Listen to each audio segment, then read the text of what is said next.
Hello, everyone. Welcome, welcome to Elevating Your Life. Oh, we're going to have fun today. I have the most fascinating guest to share with you today. He's so awesome. We have with us today Steve Burgess. He is the author of The Adventures of a Hypnotherapist. He is one of the world's leading hypnotherapists and a specialist in past life regression sessions, helping his clients with a wide range of issues, including phobias, anxieties, depression, lack of confidence, weight issues, addictions, physical illness, all types of things. Most of his work involves using hypnosis to regress people back to the emotional root causes of their problems, often back to previous lifetimes. And he has a YouTube channel, Hypno for All, which is very amazing. And he is in high demand as a hypnotherapy trainer, and his work has been featured on television, national radio, and in numerous publications. First off, welcome, Steve. Thank you, Paula, and thanks so much for having me back again. I can't believe it's 4 years, Oh, I but it's so good to be know. with you again. I'm just so grateful to talk to you again. I loved your book so much. Well, first off, would you like to share a little more of your background and kind of what really pulled you into writing this fantastic book? Yeah. Well, I've been a hypnotherapist for over 33 years now and completed over 15,000 therapy sessions. So I've been around the block a few times and experienced so many extraordinary things and seen so many extraordinary healings in my career that I wanted to write a book that was not just focused on past life regression, because obviously I'm well known for past life regression, but I wanted to write a book that did more than that. So in the book, I feature ancestral regression, which is where we release traumas that we inherit from our ancestors in our bloodline, our parents and grandparents and great grandparents, etc. I look at spirit release therapy, alien abduction regression, working with a vast range of issues as well, from obsessive compulsive disorder to anxieties to trichotillomania to phobias, etc., etc., etc. So, what I wanted to do was give a much wider brief in terms of some of the more and also some of the more funny things that have happened over the last 33 years as well. I tried to introduce quite a bit of humor into the book, but also at times to shock the reader, because obviously, sometimes our work is extremely serious and we get involved with all sorts of really very serious issues, but other times it's extremely funny. So I've tried to sort of entertain and inform at the same time, and people are giving me great reviews like yourself. Thank you about the book. One lady said it is tea-spittingly funny, which really sort of, I thought that was a great phrase. But I've also included some more personal stuff about me, because usually I sort of hide behind my work. For me, it's all about the work. I don't try to sort of promote myself as some guru or anything like that. For me, it's about doing the work and helping people to get better. But one of my team, my therapy team, she said, "There's not enough of you in the book, Burgess." So I thought about it and I did a couple of chapters, one about my first experience in therapy for me, which got rid of a lot of my emotional baggage, and also some of my spiritual background as well. So I've tried to cover all sorts of angles, and I think it gives a good insight into the work that I've done over the years. Yeah, yeah. Something that really fascinates me is how, you work with, something that comes to us through a past life. That has to be truly amazing to Mm. be able to do that for someone and to help us realize that we can, you know, do some healing and do some work from something that happened to us in another life. Explain Yes. to us how that works. Well, the regression model is that all of our issues as human beings come from locked in feelings and emotions from past traumas. So, the aim of regression is to go back in trance, in gentle hypnotic state, to relive the traumas in the past, wherever they come from. And they can come from this lifetime. They can, because obviously we do a lot of healing in this life, working with people's inner child to heal the inner child, past lifetimes, and our ancestors' lives. So, what I've created a regression system, and with the regression system, with the regression system, my client's subconscious guides us. It tells us where we need to go, whether we need to go into an ancestor's life or a past life. And when it tells us to go into a past life, I guide my client back into the past life. They then go into that past life and relive it. And sometimes it can be very dramatic, Paula. It really can. I mean, sometimes people are crying and writhing and screaming occasionally. But more often than not, what they're doing is reliving the fear and the sadness that is still inside them from the past life, which is affecting them now. And when we release that emotion, or as well as that, when we get some understanding from the past life, the issue now is healed. It dissolves away. And it can be, well, it's so successful. I mean, if I didn't do it, I wouldn't have survived for 33 years. But the range of issues is enormous, as you said in your preamble there, from depression to physical issues to phobias to lack of confidence to sexual issues, relationship issues. All of these things can come from past lives. That is just so fascinating. It really is amazing to think about it. And so for anyone out there that really doesn't understand what hypnotherapy is, how would you explain that to us? Okay. It's not, hypnotherapy is natural. So I often say to people, forget Hollywood, forget how it is portrayed in the movies, okay? Hypnosis is a natural state. We all go into hypnosis at least 24 times a day. When we daydream, when we go on automatic pilot in the car and we're driving without realizing we're driving, that's trance. When we're wrapped up in a book or a movie, that's trance, that's hypnosis. When we meditate, meditation is a form of trance. So whenever we're focusing, we go into some form of trance. And in a hypnotherapy setting, we tend to emphasize the relaxational elements of trance. So we tend to use relaxation as the way in which to soften the body, let the conscious mind slow down a little bit, the thinking mind. And that just lets the subconscious mind, the deeper mind, open up. It's almost like shining light onto a flower which has been hidden, and you take something away from the flower, and then the light, the blossom, the flowers, the petals open.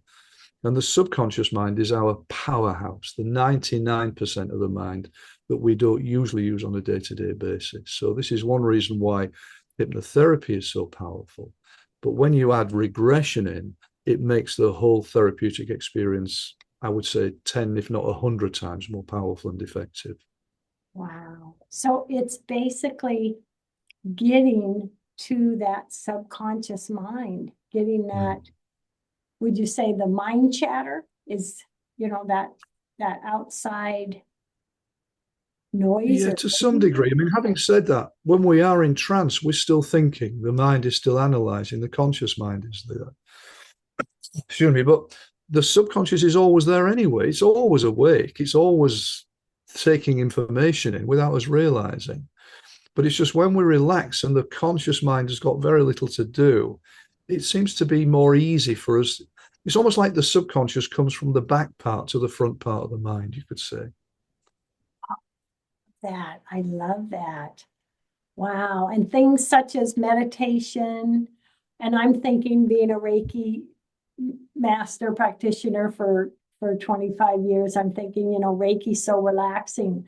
That may kind of move us into that mode as well. Very much so.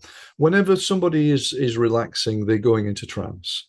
Once somebody, within 30 seconds of closing our eyes, usually we go into trance. So when we're having healing, when we're in a Reiki experience, some of the healing will be coming from the subconscious.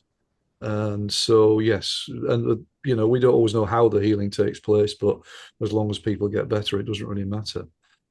And I was just going to ask that when the healing's taking place, when we're in that place, we may not know the healing's happening. We're just feeling good and relaxed. Yes. Yeah. And one of the nice things about hypnosis is about 20 minutes into a trance state, the body's natural healing chemicals, the endorphins, are often naturally just released into the bloodstream. So very often, just by doing 20 minutes of trance or meditation or relaxation, we feel better anyway. But what I will say is regression gets to the roots of an issue because it's like digging out the roots. So, if you have an anxiety state, that's an issue which has got roots and it's growing up. And a lot of therapies cut the root, cut the plant down, and that can work very well. But unfortunately, sometimes the plant grows back. So you may do some nice therapy and the person feels better for a while, but it may be the plant starts to grow back. With regression, we're digging the roots out, then it never grows back again. So it's very deep therapy. And it's not fun therapy. It can be very emotional, but that's okay. Nobody dies from crying. Just releasing sadness is a wonderful thing. We always feel better when we do that. But sometimes the client's body jerks and moves. Sometimes there's an energy that gets released. There can be all of these things going on in a regression session. And it's just fascinating and so rewarding. Oh, I can imagine how fascinating that is to see and see the benefits and rewards. And I have to share in your book, one of the stories you share is about Emma. I was so moved by that. A woman who came to you suffering from a serious health condition, given just maybe 6 months to live, and you did hypnotherapy with her, and it's now over 20 years. Yeah. What Yeah. was that like, Steve? Well, I mean, first of all, the pressure was on me because when she sat in front of me for her first therapy session, she looked desperately ill. She was looking like a stick insect. She was in pain all the time. She had tumors which were growing on the liver, which were pushing her internal organs all over the place. She felt sick all the time and nauseous. She couldn't eat. She'd lost loads of weight. All she did all day was just lay on a sofa. And she was doped up to the eyeballs on morphine when I saw her. And my heart went out to her. It really did, Paula, because she was desperate. And I explained to her about working with the emotional causes of illness. And we began the process just in that first session, doing some gentle relaxation work. And I did some post hypnotic suggestion work, which is more standard hypnotherapy, where I gave her suggestions that from now on she's going to feel better. She's going to start healing now. Feeding the subconscious mind with positive suggestions that she's going to be able to change. And at the end of just half an hour of trance, the pain had gone down from 10 out of 10 to 4 out of 10. And she was able to leave my office and walk unaided, which she'd had to be helped in with two people. And we began then a process. She came back a week later. She said, I've let go of the morphine. I don't need it anymore. The pain, I taught her self-hypnosis along the way so she could control the pain. And she got better and better. We started to do regression, healing childhood wounds. There were 2 past lives which were causing the liver disease. One of them, she'd been a Native American woman, a squaw, and another tribe came and raided her village. And a Native American brave came up behind her and grabbed her and stabbed her in the back with a dagger and killed her. And of course, where did the dagger go? Straight through where the liver is in the body. In the second past life, because there were 2 past lives causing the illness, she was a young Polish boy in the Second World War who was bayoneted to death by the Nazis, and then his body was thrown into a river. Again, the bayonets went through where the liver is. So her body had brought in an energy of weakness into this lifetime in that area. And by releasing the traumas of those deaths, we released a lot of the trauma of the liver disease. So she started to get better and better. The tumors actually stopped growing. Now, this was a very rare liver disease. Only 12 people in the UK have this at any one time. Hers was the most aggressive, and very few people survive it. But she got stronger. She could eat. She started to feel better. And then her surgeon said, a specialist at the hospital, who told her she'd only had 6 months to live, because he couldn't do anything else for her, said he wanted to try to do surgery again with her because she was now strong enough to do it again. But he tried it twice before, and it had been a total disaster twice before, because she had to drink a dye down so that he could see on screen what he was doing in the body. And the dye, she was so allergic to it, she spent the whole of the operation just retching and vomiting. And he was trying to do this delicate operation while the body's moving around. The first time he damaged the liver itself, and the second time he damaged a gallbladder so badly she had to have a gallbladder removed. Oh, And both times she was in hospital for weeks afterwards, and the operation took several hours. And when she told me that the surgeon wanted to do the operation again, I said, well, we'll do it in hypnosis, not realizing what I was letting myself in for. Because in those days in the UK, you were not trained to be a hypnotherapist to do hypnosurgery with no anesthetic, because that was what we were going to do.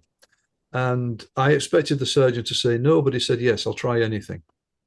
So with Emma, I did a lot of rehearsal with her, so she was able to go into trance very quickly and able to anesthetize her body as well, so she couldn't feel anything.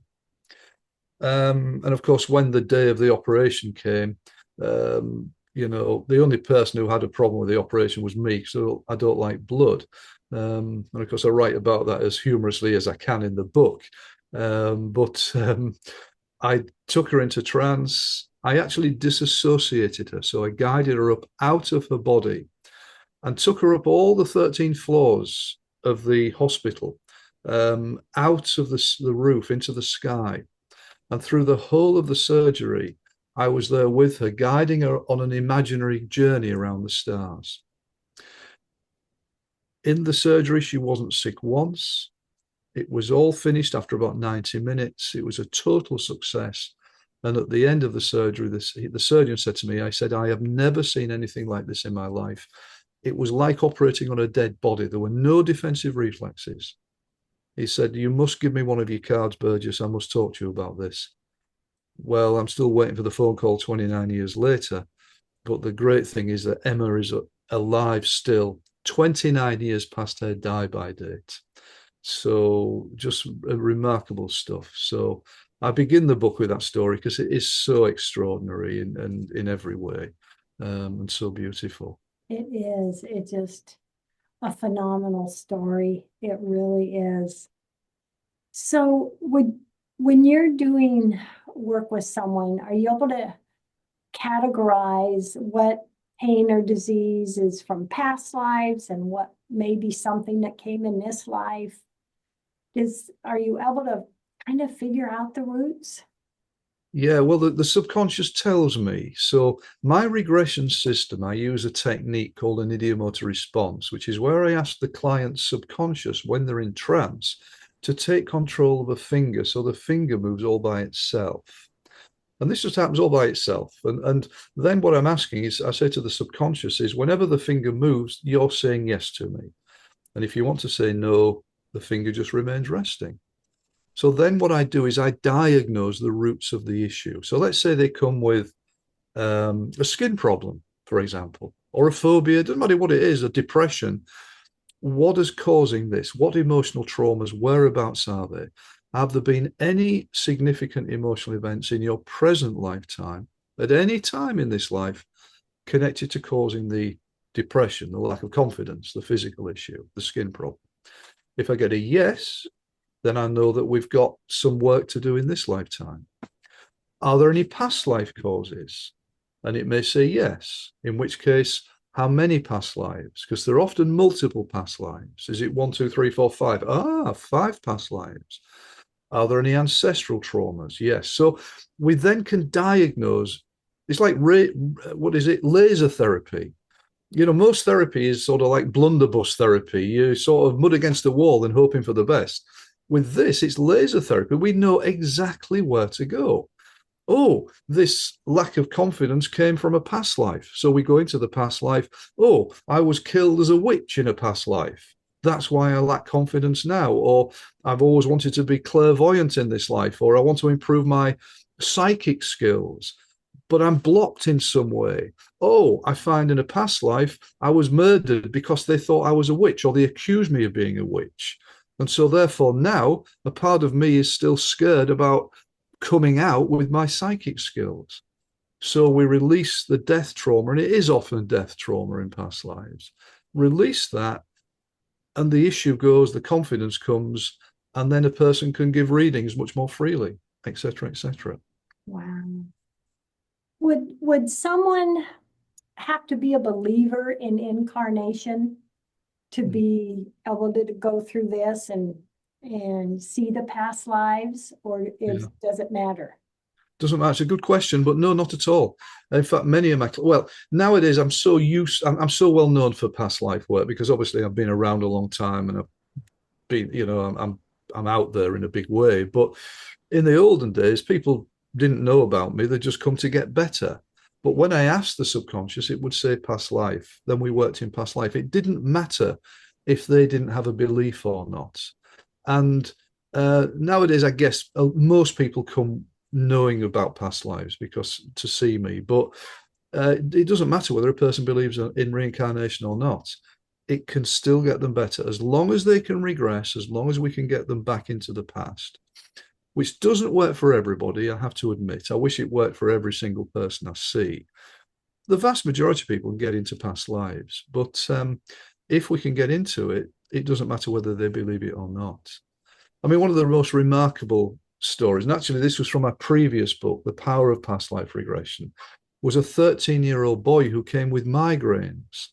Now, this boy was at in the UK we say a public school, in the US you say private school, from a very middle class background. They didn't know anything about reincarnation. They didn't live their lives with all this hippie woo woo stuff. He just knew that he had migraines every few weeks and he was missing loads of school. And when I guided him into trance, his subconscious indicated there were 8 past lives. And my experience often with migraines is they are very often caused by deaths in past lives where there's been a blow to the head.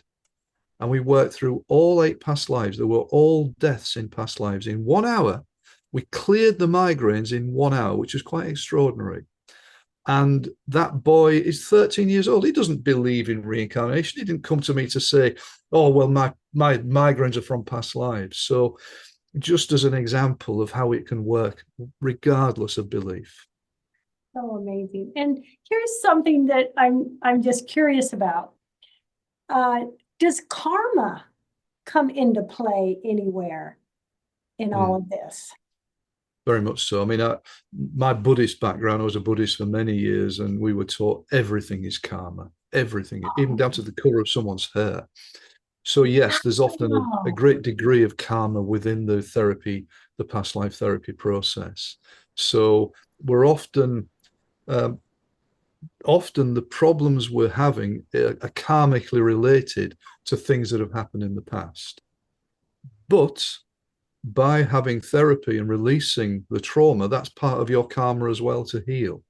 So karmically, it's as though now is your time to heal from the past. So there are 2 ways of looking at the karma, Paul. The one is what is happening now is a karmic effect of something that's happened before. In other words, the trauma or the problem that's happening now, the issue.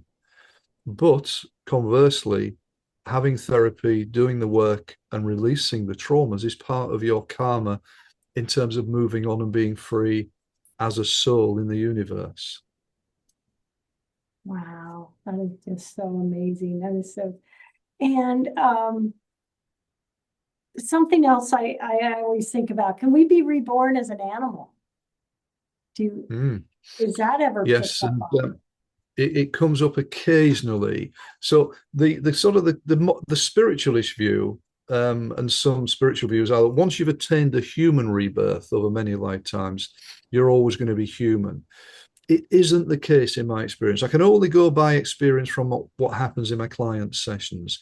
Occasionally, a client will come and find that they go back into a past life as an animal. So in the book, I write about a lady who has allergies, severe allergies. And, allergies have always got emotional causes. People think it's pollen, it must be the pollen. No, no, no, there's emotional stuff going on under the surface. But she had severe allergies. And one of the aspects of the work, I think there were 15 past lives we worked through. I detail them all in the book. Several of them were animal past lives. In one past life, she was a rat. And this must have been a recent past life because she got run over by a car and killed. In another past life, she was a squirrel and terrified because people were trying to kill her. Men were trying to come and kill her. So she kept running away and hiding. She did actually get away. Some years ago, I had a client who had spider phobia, very severe spider phobia. There were 4 past lives causing that. And one of them, she'd been a baby squid in a past life where she'd been pushed out of the nest too early. And she was just in this wild sea with all these things trying to eat her. And eventually she went and hid, terrified in a cave, and thought she was safe because things were still trying to eat her. But then she realized something was in the cave behind her. So, it sometimes happens. We can have animal past lives, not often though. This is so fun. We have about 2 minutes left, Steve. What last message do you want to share with everybody today, and tell them how they can learn more about you? Okay. My great mission is to tell people to do the work. We can all heal. We can all improve our lives. Do the work. Have therapy. See a good therapist. Work on yourself because therapy sets you free. So that's my mission, really. Obviously, my website, steveburgesshypnosis.com. My Hypno for All, HYPNO, the number 4, ALL, is my YouTube channel. Facebook, The Power of Past Life Regression, and obviously the new book, The Adventures of a Hypnotherapist, which is available Amazon, Barnes and Noble, all the usual booksellers, etc. And This is so great. And I will ask you real quick before we say goodbye, do you see another book or anything coming down the line? Yes, I've started. Well, 2 things. I've filmed a pilot episode of a TV show all about past life regression. So, if any of your viewers know any TV people who are interested in looking at this, I've got a wonderful pilot episode to show them. Please get in touch because it's perfect for America, and certainly perfect for the West Coast. And secondly, yes, I'm writing a new book, which is I've started that, which is I'm keeping under wraps because I don't want anybody to steal my idea. But again, it's about the backgrounds of hypnotherapy and one of the world's most famous writers. Oh, Steve, thank you so much for this wonderful interview. I'm so grateful. Everybody out there, love, hugs, and blessings. Steve, love, hugs, and blessings, my dear. Thank you so much, Paula. And